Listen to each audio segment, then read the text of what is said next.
মায়া এমন একটা জিনিস যাকে ছেড়ে আসা যায় কিন্তু তাকে ছেড়ে একদমই থাকা যায় না। আসসালামু আলাইকুম, আমি ফারহানা চলে আসছি নতুন বছরের নতুন আরো একটা ভিডিও নিয়ে। কেমন আছেন সবাই? আশা করি সবাই অনেক ভালো আছেন। নতুন কিছু আসলে পুরাতনকে তো বিদায় দিতেই হবে, আর সেই নিয়মেই কিন্তু পুরাতন বছরটাকে বিদায় দিয়ে নতুন আরো একটা বছর শুরু হয়ে গেল। আর এই নতুন বছরে প্রত্যেকটা দিন আপনার আপন মানুষগুলোকে নিয়ে খুব ভালো কাটুক, সুন্দর কাটুক সে কামনা করি। বছরের শুরুটা যে এমন হবে সেটা একদমই বুঝতে পারিনি। তারপর আল্লাহ তাআলা যা করে সবসময় আমাদের ভালোর জন্য করে।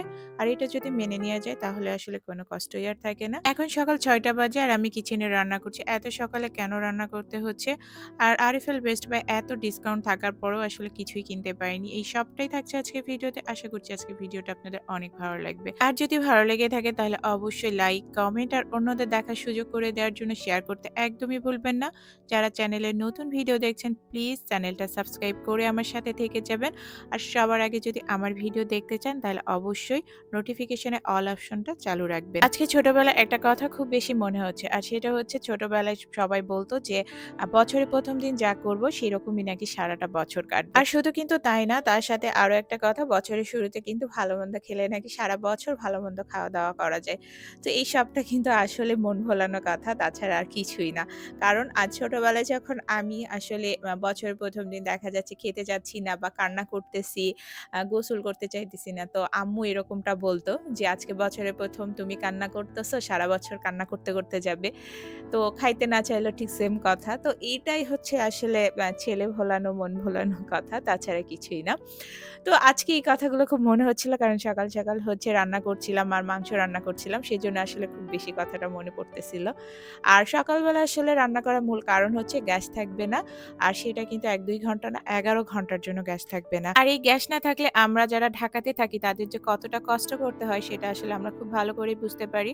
আর গ্যাস থাকবে না সেটাও জানতে পারছি হচ্ছে রাত 11:30 টার সময়। আর তখন তো আসলে রান্না করা সম্ভব ছিল না। এইজন্য রাতে সবকিছু মাংস, মসলা এগুলো সবকিছু আসলে রেডি করে রাখছিলাম যা, যা রান্না করব, যাতে সকালবেলা উঠে আমি সবটা কমপ্লিট করতে পারি।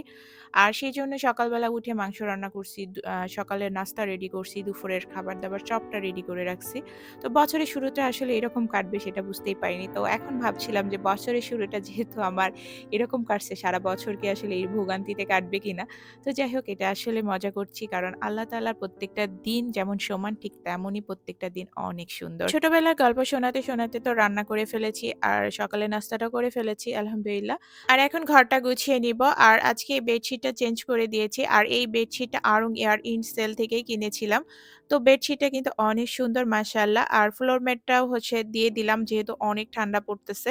তো আসলে এখন একটা রুমের মধ্যে ফ্লোর ম্যাট থাকলে অনেক ভালো হয়। আর বেডরুমে যদি ফার্নিচার আপনি কমও থাকে দেন, তারপরে সেই জিনিসগুলো একটু সাজিয়ে গুছিয়ে পরিপাটি করে রাখলে কিন্তু অনেক ভালো লাগে। আর বেডরুমে সবসময় অল্প কিছু ফার্নিচার দিয়ে সাজানোর চেষ্টা করেছি আমি। আর খুব বেশি কিছু আসলে আমি আমার এই মাস্টার বেডরুমে রাখি না। কারণ আমার কাছে মনে হয় রুমটা একটু খোলামেলা থাকলেই বেশি ভালো লাগে। তবে আমার এই রুমে আরো কিছু এড করব আর সাজানোর জন্য। তো সেই সবটা ইনশাআল্লাহ আপনাদের সাথে তো পরবর্তীতে শেয়ার করবই।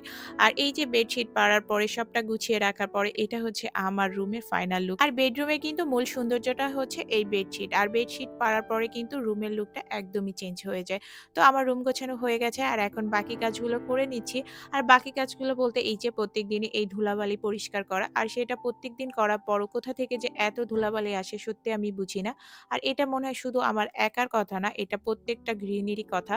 কারণ সবাই কিন্তু এই একটা অভিযোগই দেখি থাকে যে এত ধুলা কোথা থেকে আসে। আসলে আমি নিজেও বুঝি না এত ধুলা কোথা থেকে আসে। আর প্রতিদিন এই ফার্নিচার পরিষ্কার করায়, ধুলাবালি পরিষ্কার করাটা কিন্তু সত্যি অনেক কষ্টকর। তবে আমার কিন্তু কষ্টটা অনেকটা কমে গেছে, আর সেটা হচ্ছে এই ডাস্টারটা কেনার পরে। আর এটা দিয়ে কিন্তু অনেক সুন্দর পরিষ্কার করা যায়। আর এটা কিন্তু ওয়াশেবল। তো নোংরা হয়ে গেলে কিন্তু এটা ওয়াশ করাও যাবে। আর এই যে সংসারে প্রতিনিয়ত কাজগুলো করতে কিন্তু এখন একটু বিরক্ত লাগে না, বরঞ্চ আরো বেশি ভালো লাগে। আর যদি কোথাও কোনো এতটুকু ময়লা থাকে বা অগোছালো হয়ে থাকে, বরঞ্চ সেটাই এখন খারাপ লাগার কারণ হয়ে দাঁড়ায়। সংসার জায়গাটা মানেই হচ্ছে একটা অদ্ভুত ব্যাপার। যেখানে আপনি নিরবিচ্ছিন্ন যে সুখটুকু না, সেই সুখের যে অনুভূতি সেটা কখনোই বুকে ধারণ করতে পারবেন না। একটার পর একটা পরীক্ষা আসতে থাকবে, ঝামেলা, দুঃখ, কষ্ট সবকিছু সামলিয়ে আসলে আপনার এই সংসার। হাজারটা অপূর্ণতা থাকবে, আপনার কারো সাথে যে সবসময় মিলে যাবে সবকিছু তাও না। অনেকটা অমিল নিয়েই কিন্তু আপনার এই সংসার জীবনটাকে পাড়ি দিতে হবে। তবে এই সংসার জীবনটা অনেকটা সহজ হয়ে যেতে পারে যদি আপনি মানিয়ে নেন আর মানিয়ে চলতে পারেন। তাহলে কিন্তু সংসার জীবনে অনেক কিছু, অনেক কষ্ট আপনার কমে যাবে। তবে এই মানিয়ে নেয়া আর মেনে নেয়াটা আসলে কতটা সহজ হয় আমাদের জন্য। সময় এবং পরিস্থিতির জন্য মাঝে, মাঝে এমন কিছু আমাদের সামনে চলে আসে যে জিনিসগুলোকে আসলে মেনে নেয়া বা মানিয়ে নেয়া কোনোভাবেই সম্ভব হয়ে ওঠে না।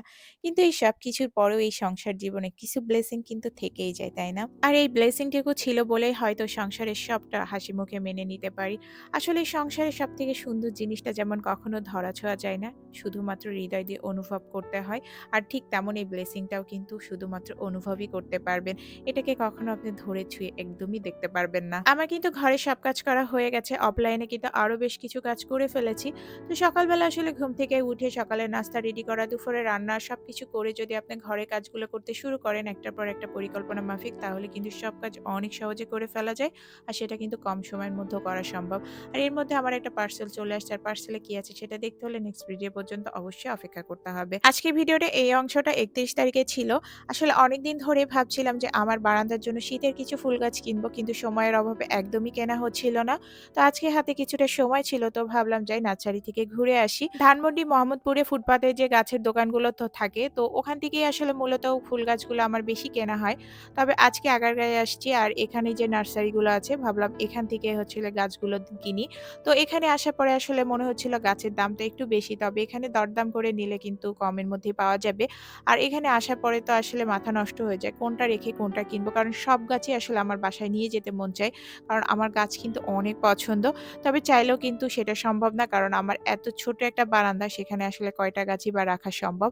আর ইদানিং আমার খুব বেশি প্লান্ট দেখতে ইচ্ছা হয়। কারণ ঘরে রাখার জন্য প্লান্ট আমার অনেক পছন্দ। তবে সেরকম আসলে মনের মতো প্লান্ট পাই না। আর যতটুকু পাই সেটা আসলে ঘরে রাখা আর মেইনটেন্যান্স করা এতটাও সহজ না। সেজন্য আসলে কেনা হয় না।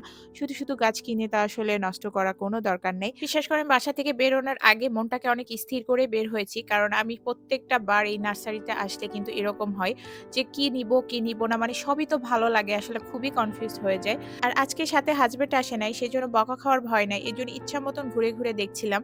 আর ভাবতেছিলাম আসলে কোনটা, কোনটা নিবো। আর আমার এই ঘোরাঘুরি দেখে অনেকে তো ভাবছে আসলে আমি শুধু ঘুরে, ঘুরে ভিডিও করতে আসছি, কোনো কিছু কিনতে আসিনি।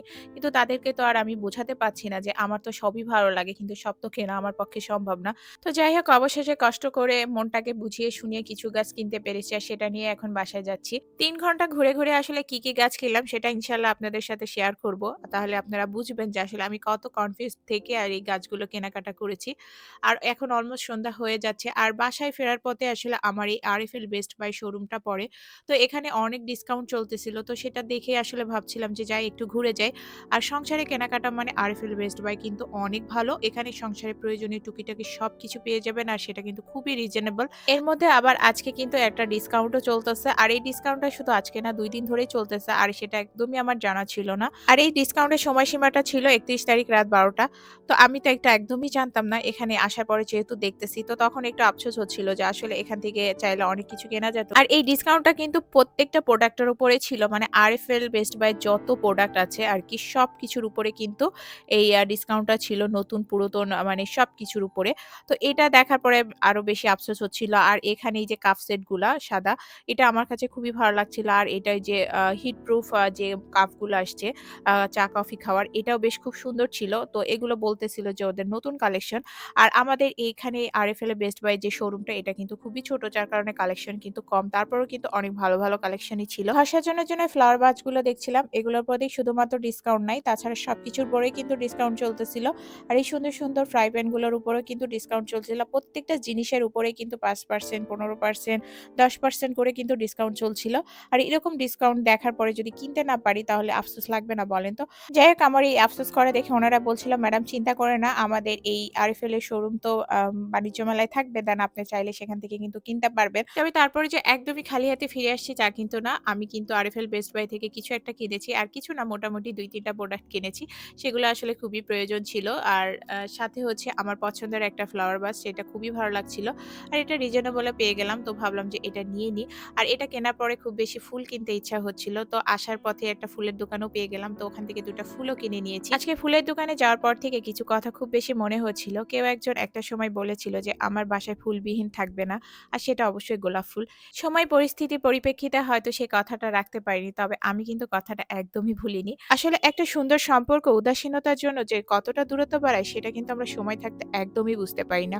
আর শুধু তাই না, সুন্দর স্মৃতিগুলো কিন্তু ঝাপসা হয়ে মনের অনেকটা আড়ালে চলে যায়। আর তাই সময় থাকতে সম্পর্কগুলোকে যত্ন করতে শিখুন।